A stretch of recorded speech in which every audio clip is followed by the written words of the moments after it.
안녕하세요.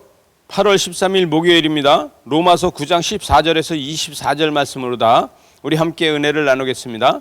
이 더위에 여러분들 수고 많으시죠? 장마철이라서 찜통더위가 있고 이럴 때마다 우리는 장마가 빨리 지나갔으면 하는데 벌써 8월 13일이 지나가고 있습니다. 여러분 오늘 본문 말씀에 보면은 오늘 14절부터인데 14절에 그런즉 우리가 무슨 말을 하리요? 하나님께 불의가 있느냐? 그럴 수 없다는 거예요. 하나님께서는 불의가 없으신 분이라는 것이죠. 그러면서 15절에서 모세에게 이르시되 내가 긍휼히 여길 자를 긍휼히 여겨 불쌍히 여길 자를 불쌍히 여겨 이렇게 해서 긍휼과 불쌍함을 같이 여겨 주신다는 거예요. 하나님께서는 불의가 없으신 분이고 그래서 끝까지 우리 세상이 지금까지 바뀌지 않고 지탱해 나가는 것도 하나님께서는 변함이 없고 불의가 없으시기 때문에 세상이 변하지 않는 것입니다. 하나님은 천하를 다 천한 자나 높은 자나 다 하나님의 것이고 하나님 안에 있다는 것이에요. 이 모든 것들을 하나님은 존중한다는 거예요.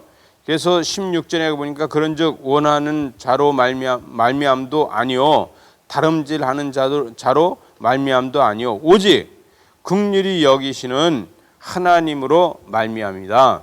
여러분 우리는 달려가는 사람이라고 뜀박질을 잘한다고 해서 되는 것도 아니고 능력이 있다고 되는 것도 아니고 힘이 있다고 되는 것도 아니고 오직 하나님의 긍휼로다가 우리는 하나님의 사랑을 하나님의 은혜를 경험하면서 사는 것이다.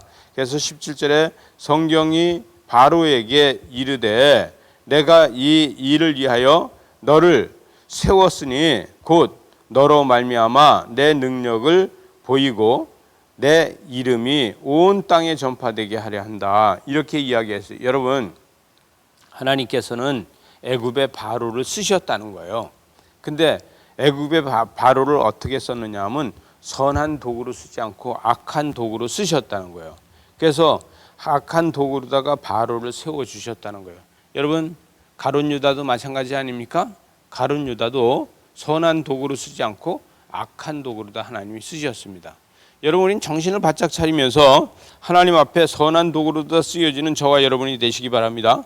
그래서 18절에 보니까 그런즉 하나님께서 하고자 하시는 자는 긍휼히 여기시고 하고자 하시는 자를 완악하게 하느니라. 그래서 불의의 도구로다가 쓰는 것은 그 마음 자체를 불의한 마음을 버리지 않고 있다가 보면 불의의 도구로다 써진다는 거예요. 여러분 교회 안에서도 선한 도구로다 써질 때 있는가 하면은 선한 도구가 아닌 불의의 도구로다 쓰여지는 사람들을 보게 됩니다. 여러분 그래서 불순종이라고 하게 되죠. 심판의 자리로 가게 됩니다. 그러나 우리는 은혜가 있는 여러분들은 그렇게 되지 않는다는 거예요. 19절에 보니까 내가 내게 말하기를 그러면 하나님이 어찌하여 허물하시느냐 누가 그 뜻을 대적하느냐 이렇게 이야기하고 있어요. 감히 그럴 수 없다는 것이죠. 20절에 가서 보면은 감히 그럴 수 없는데 하나님의 목적을 만드시는 분은 하나님의 목적대로 하는 것은 세상에 비교할 수 없는 방법이라는 거예요. 세상의 방법으로 하면 바로가 불의의 도구로다 쓰여지는 게 아니라 그 바로 왕이 그 사람이 의의 도구로다 써줘야 되는 게 맞는 거예요. 그러나 하나님은 긍휼을 베푸시는 자들을 의의 도구로 쓰신다는 거예요. 여러분 욕심의 그릇이 있습니다. 큰 그릇이라고 욕심이 있는 것이 아니고 작은 그릇이 욕심이 있는 것이 아니고 자기 욕망을 채우기 위한 그릇이 있는 겁니다. 그래서 21절에 보니까 토기장이가 진흙으로 이 그릇을 만들었는데 여기에는 귀 쓰기고 천이 쓰이는 그릇도 있다는 거예요. 여러분 귀 쓰이고 천이 쓰이는 그릇은 크고 작은 데 있는 것이 아니라 하나님의 뜻에 맞는 것이 중요하다.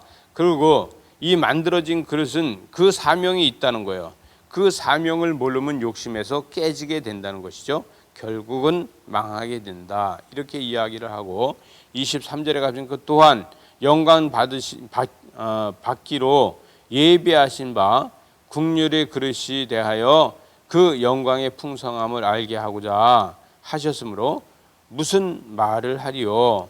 이 그릇은 우리는 유대인 중뿐만 아니라 이방인 중에서도 부르심을 받는다.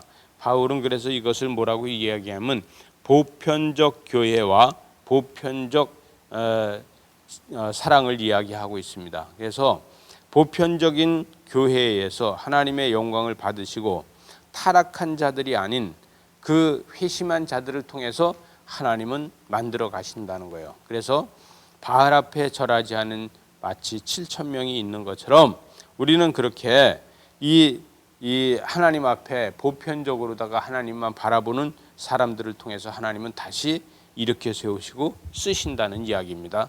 저와 여러분은 큐티하면서 보편적으로 하나님만 바라보는 저와 여러분 되시기 바랍니다. 기도하시겠습니다. 하나님 아버지 감사합니다.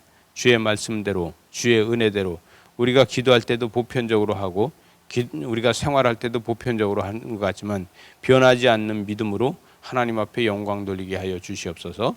예수님 이름으로 기도리옵나이다. 아멘.